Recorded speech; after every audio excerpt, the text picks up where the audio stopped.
Okay, so hello everyone.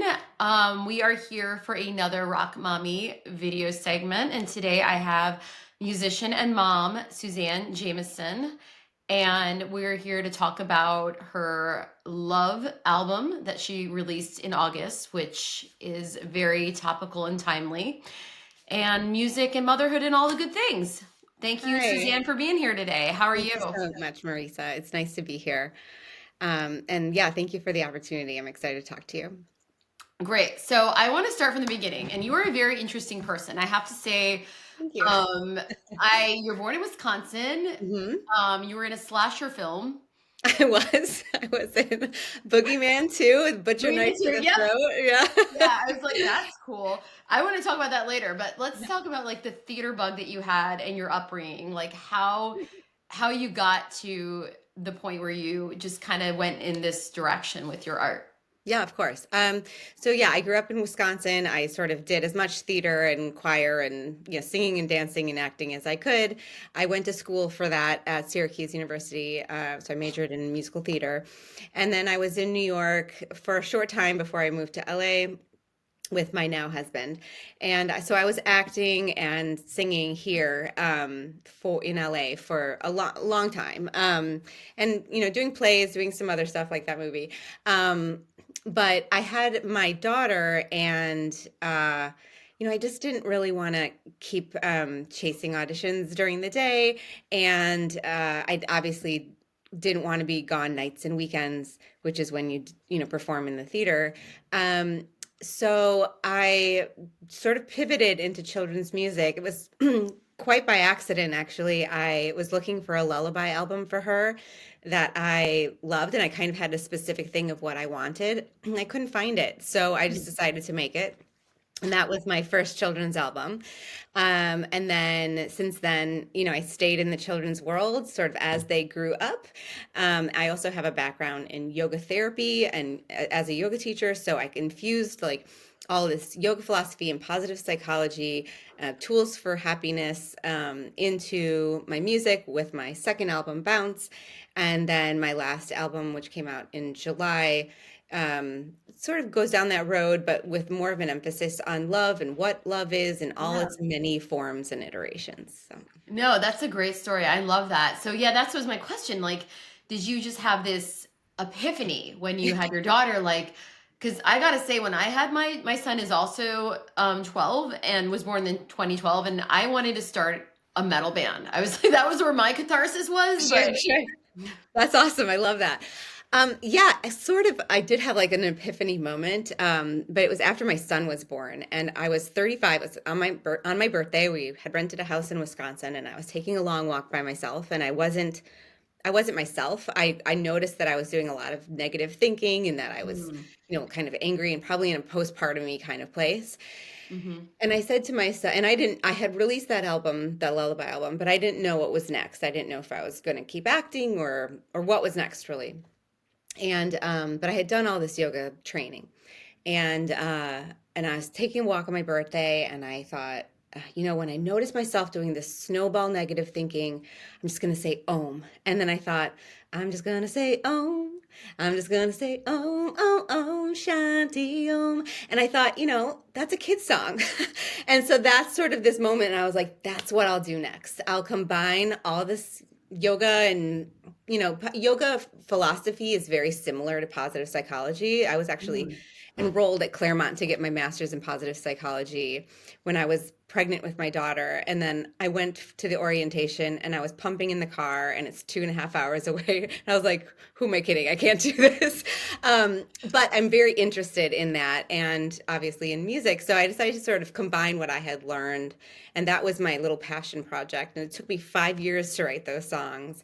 And then I found the pop-ups who helped me arrange them and write the music. And then that's they've been my partners for the I last do want to talk about the pop-ups. My first question yeah. is, what kind of yoga and what does it Hmm. mean to be? I know you're also a mindfulness coach. Like, what does that mean? Yeah, so I originally became a yoga teacher just sort of as supplemental income when I was acting. I was interested in it. I thought, I'll learn more about it and I'm doing it anyway, kind of thing. And it had helped me rehab a back injury. And then I was at a physical therapy studio for this back injury, and the studio owner said, "Hey, would you want to come and teach?" And I thought, I really can't do that responsibly with people who are just coming out of acute injury unless I do some more training. So I went to Loyola Marymount and I became certified as a yoga therapist, and I loved it. And the first year is sort of all about the body and injuries and things like that. But then the second and third year, and now they have, I think, many years beyond that, was really about yoga philosophy, which was so interesting to me. And so there's this sort of ancient wisdom traditions all have, great nuggets of value in them. And a teacher of mine named Robert Bernberg had pointed out to me how similar yoga philosophy was to positive psychology. So these ideas of grit, resilience, positivity, gratitude, optimism, thought spinning, some kind of devotional practice, even if that's not to a certain god.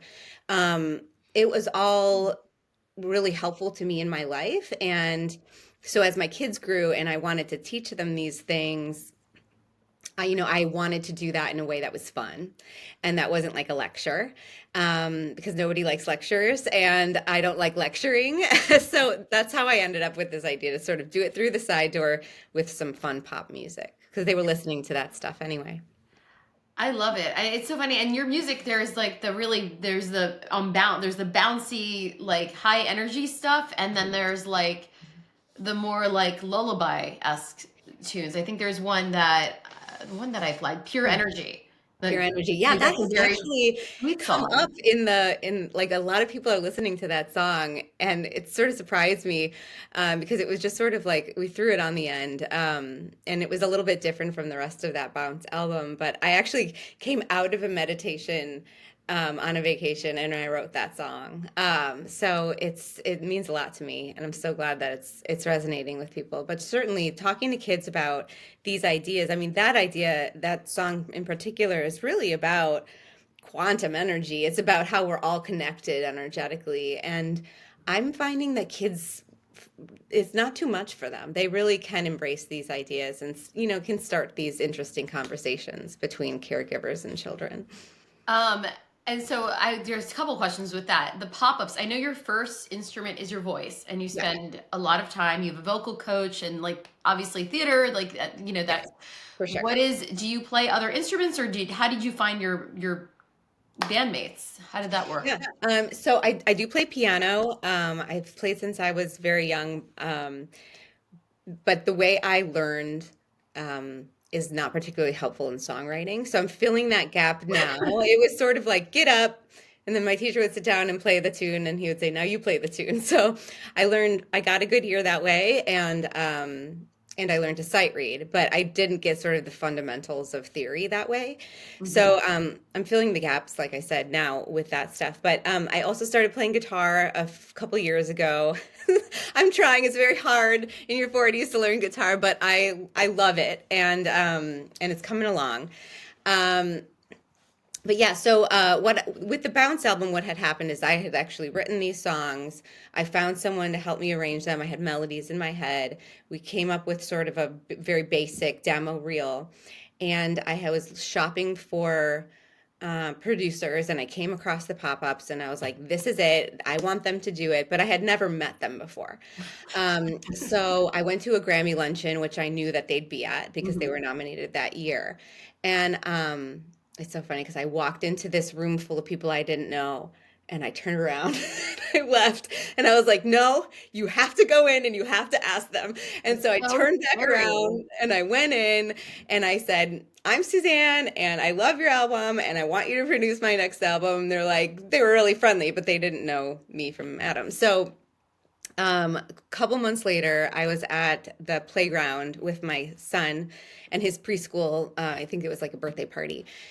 And one of the moms was saying, "Hey, my husband and my kid really love your lullaby album. Are you going to make another one?" And I said, "I actually am shopping for producers. There's these guys I really want to produce it, but they don't really know me." And she goes, "Oh, that's so funny because my best friend from college is in this band called the Pop-Ups."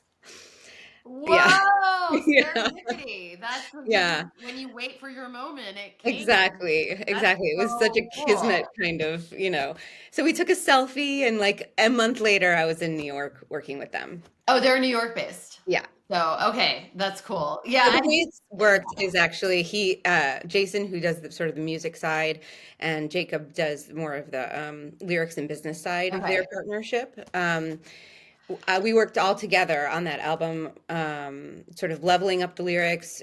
He rewrote the music, and then I recorded it with them. And so that's actually kind of worked well. It's like I'm coming up with lyrics. I might have some musical ideas. I might not, depending on the song. And then I send them to Jason and he'll send me back a song. And sometimes it's perfect and sometimes we work on it a little bit, but that's sort of been the way the last album and the other like holiday singles that we've done have worked. I was gonna say, because your album you come out this summer, is that a pop-ups album or is that just a So Suzanne that was Jamieson me album? and Jason. Yeah. Okay, So yeah, gotcha. similar. Yeah. So that I remember when Bounce, I think Bounce came out, Hmm. right, 2020. It was literally you must have been producing it up to the point the pandemic happened Yeah, it because was it was crazy. released in August, and I'm like, did you originally plan to release it earlier? Like, how did that go? Yeah. I think we were always planning on a summer release. And then it was like, do we or don't we? Because we were in the middle of a pandemic. Um, and ultimately I was like, this is 5, 6 years in the making. Like, I don't want to wait another year, you know?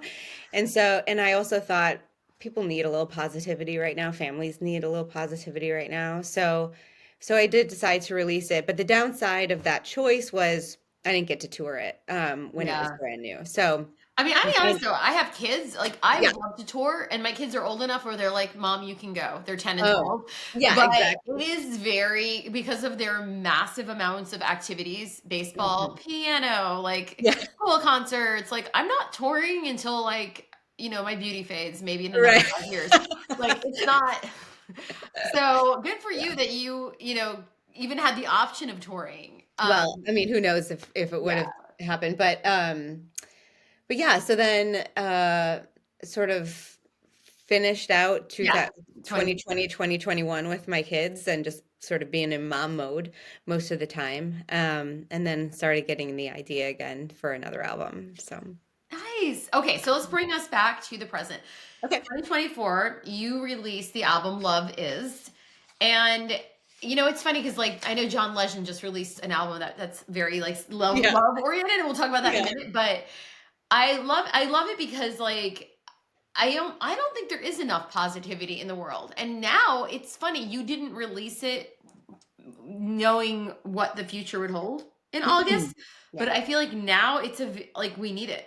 Like Yeah. this is the kind of record like I want my kids hearing. Like there is so much cultural negativity. Can you Yeah. take us back to the beginning of when you sort of had the inspiration for like the theme of that body of work? Absolutely. I remember it well, actually. This was, I think, 2021.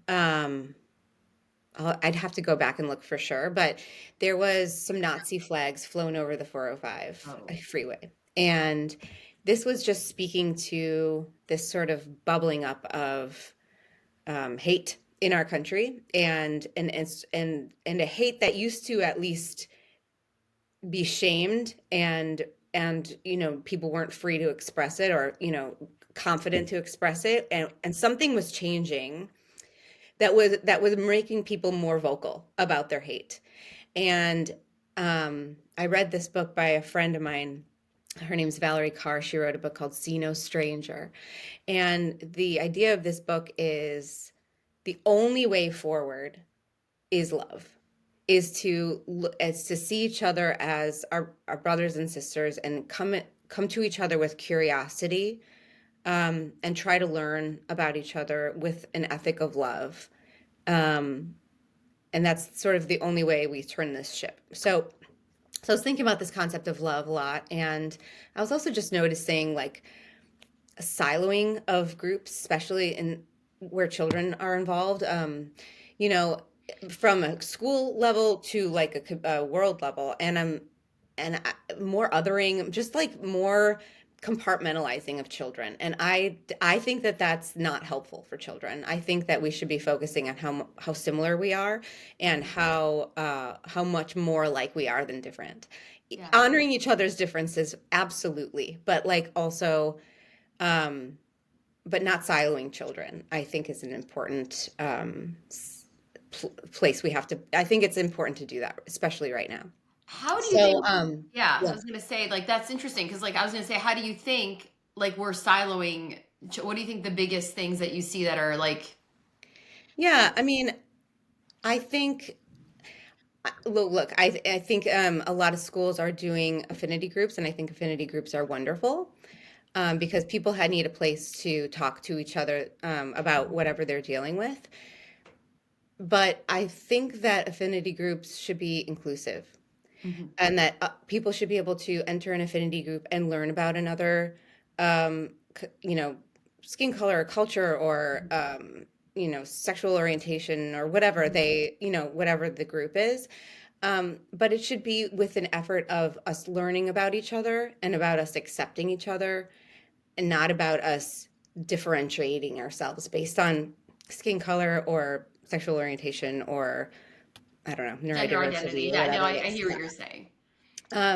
So I was just noticing that that was happening in this country as well, in my city, and I thought, I just want to bring the focus back towards love and explore this idea of love because we have Valentine's Day, and that's like all about Cupid and romantic love. But like, how much are we talking to kids about all the different kinds of love? And there's so many. There's community love, there's self love, there's familial love, um, there's uh, friendship. There's sort of being an upstander. There's a lot of ways to give and feel love. So that's sort of this idea of this album is how we want to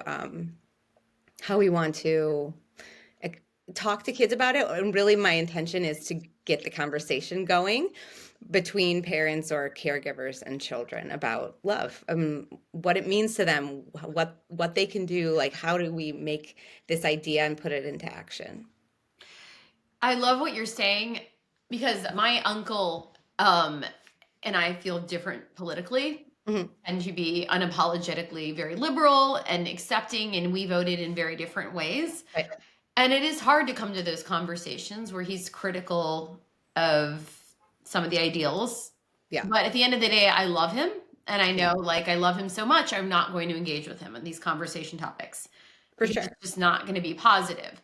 And that's And sort of like a form of self-love, right? It's like yeah, I know where my limits are and I know that I'm not going to change his mind, but I don't need to like cancel him either because he has and his that's point something of I view. like. Well, like, 'cause how do you teach a child that? Because my kids are like, so and so's parents voted for so and I told him that Yes. he sucks. I'm like, well, so Yes. this kid's your friend, and Yes. that parent is making their choice, and what can you do? Yeah. What are your options here? Mm. So how do you Yeah. teach My that? kids are the same way. They're like, they're Trumpers, Yeah. but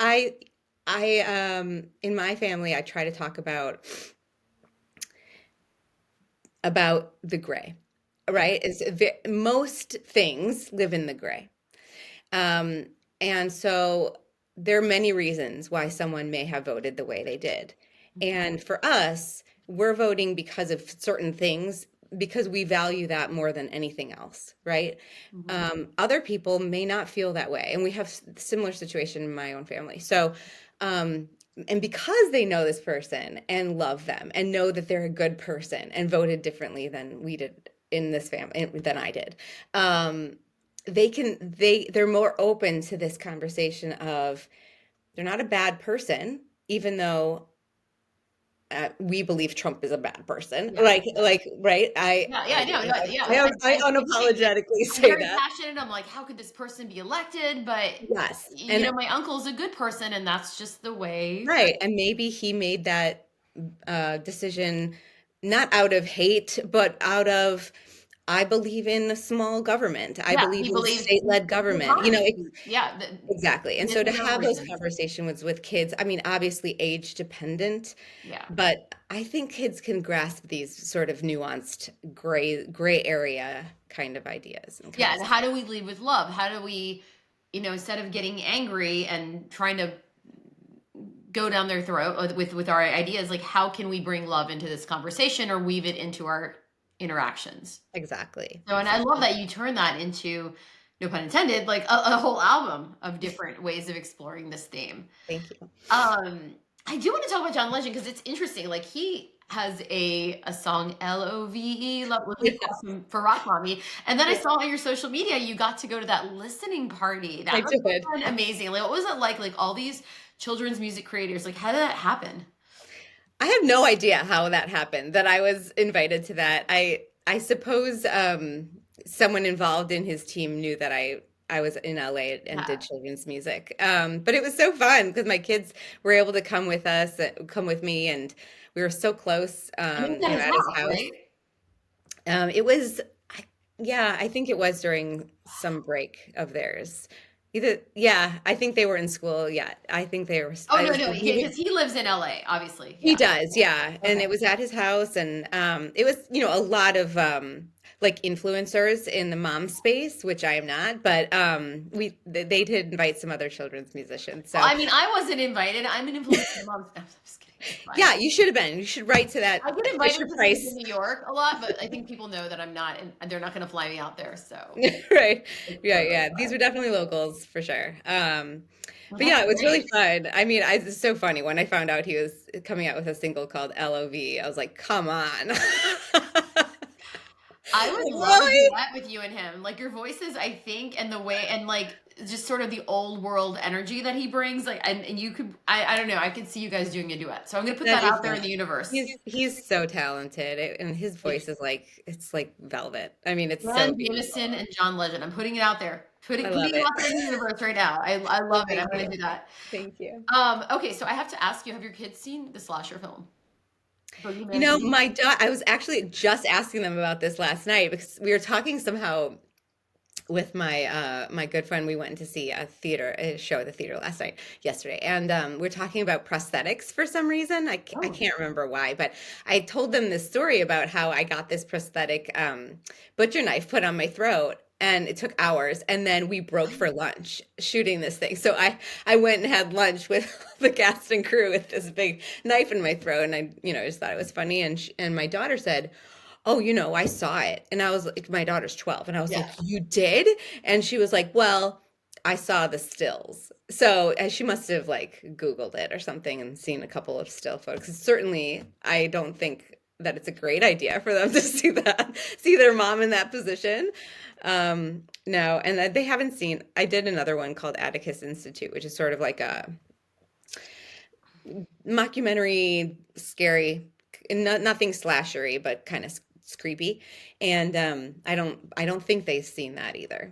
But It's funny because like he's, as the older they get, you can't monitor every second of screen time. It's just yeah, not possible. Like you have to cook and go to the bathroom. And exactly. I do like have certain filters on. I Yes, check and check and check and check the devices all day. yeah, But eventually they're gonna discover who you were before you had kids. it's true. Like It's I've true. changed my entire artist name because of that. Like Oh, it's really? Oh yeah.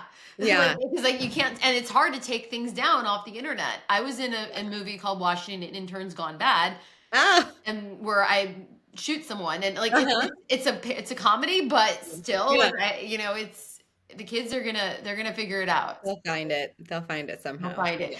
Yeah. Well, anyways, before we go, I just want to say I'm glad we finally got to connect. Me too. Thank you so much. I Of really appreciate course, it. of course. I love this. I love that you're chatting with me. I just started this video cast series. You're number 3, so Awesome. I saw the last one. It he's was a guinea pig. great. Okay, so I wanted to talk to you about this year. Like, what are your plans for music, for motherhood, all the things? Great. Well, I have a book coming out in I Cool. believe October. It's with Cottage Door Press, and it's a teen mindfulness journal, teen tween mindfulness journal. So that's TBD, but it's in the works. And then I'm going to be working on a show, a children's TV show, which may end up on YouTube or maybe a network. We'll see. But that's also in the works. We're very early stages of that. So those are sort of my big two projects of 2025. Um, but I have a feeling another album or some singles or something will start brewing pretty soon because the energy's coming. I can feel it. And then obviously now that we're out in the world and I've got a few children's albums out, I'm trying to perform it live more. So we'll do some shows in LA. You can go to my website, SuzanneJamiesonSings.com, Awesome. and stay up to date on that. Also, I'm on Instagram and Facebook and all those things. And I also have a Substack newsletter if anyone's interested in joining. I do updates on my music and everything, but I also synopsize a book. It's usually a parenting book. Sometimes it's something else that I think people will find interesting. But if you don't have, time to read these 300, 400 pages of parenting books on a regular basis, I'm doing it anyway because I like it. So I'll synopsize it for you. I put in like a recipe that's family friendly. And then if you upgrade to paid, I'll have like helpful links and some custom meditations, sometimes like exclusive interviews, things like that. So anyway, that's all available on my website. But yeah, lots of live performing is the goal this year, and then the book and the TV show are my big projects. That sounds awesome. That sounds like quite a year. How do you continue to find time to create and to get inspiration given the massive amounts of demands and as a mom? Um, if I'm being honest, it comes and goes. But when when I commit to meditation, it comes a little easier. So that's like my big resolution this year is to really lock down a morning routine because you get your artist pages in, you get your meditation in, and it just kind of gets the creative juices flowing. And I'll also be honest that like if I'm really needing to focus on writing songs or whatever, I'll just book myself a hotel for a couple of nights, and I'll say, "Husband, you've got the kids. I need to focus." Because I just find it's very hard to be creative for like 20-minute increments or with distractions. So I Or write in your very own well. home sometimes. It's not always easy. Like, Yeah, very rarely am I home alone. So yeah, I mean, I write well on airplanes when there's like no distractions, oh, I love writing. or I love writing in the yep, Delta Lounge. I'm like, it's the best. yep. Yes. Yeah, and like or just I'll just like lock myself somewhere and just be like, you're writing two songs today. I think some people are going to copy and paste these ideas into their lives. So I'm really glad that you shared them. Of So, course. Thank well, you. thank you again. And we are so excited and hope that you have all the great things this year. And we will definitely keep tabs on what's going on in your life, Suzanne. Thank you so much. I appreciate it, Marisa. Awesome. Have a great one. Have a great Yes. day. You too. Bye-bye. Bye.